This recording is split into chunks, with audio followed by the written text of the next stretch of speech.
আব্বা, তোমার আব্বা জান উচিত কথাই কইছে। হ্যাঁ হ্যাঁ, বিয়ে সাহেব তাড়াতাড়ি মাইয়া নিয়ে আসেন, শুভ কাজে দেরি করতে নাই। বেশা মায়া আমার তৈরি, চলেন বিয়ার কাজটা সেরা ফেলে।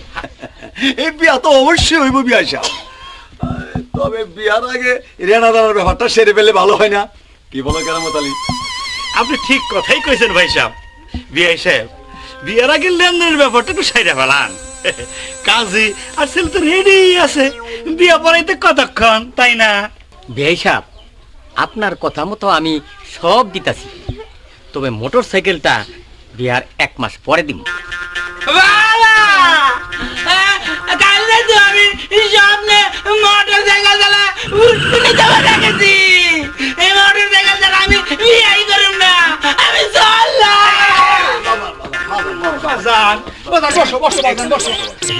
তুমি শান্ত হবা না, তুমি শান্ত হও, ব্যবস্থা তো একটা করবো।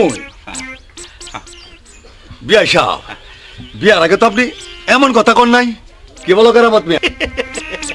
নিশ্চয় নিশ্চয়। বিয়ে সাহেব আপনি তখন বলছিলেন মেয়ের সাথে যৌতুকের সব কিছু দিয়ে দিবেন, কিন্তু এখন দেখতেছি আপনি কথার বরখেলাপ করতে আছেন। আরে কথার বরখেলাপ করে কিন্তু সঙ্গে আল্লাহ পছন্দ করে না, এই আমরা পছন্দ করি কেমনে?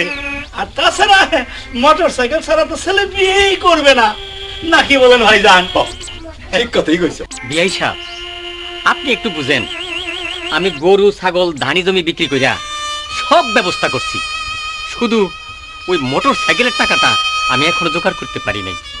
দয়া করে আমারে 1 মাস সময় দেন, 1 মাস পর আমি মোটর সাইকেলের ব্যবস্থা করে দিব।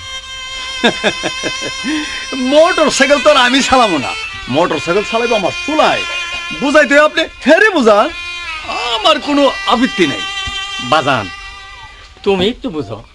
আমি আপনার কোনো কথাই বুঝুম না, এই আমার মোটর সাইকেলে যাই, এই বোঝাই। বিয়া সাহেব আপনি তো চিন্তা করতেছেন কে?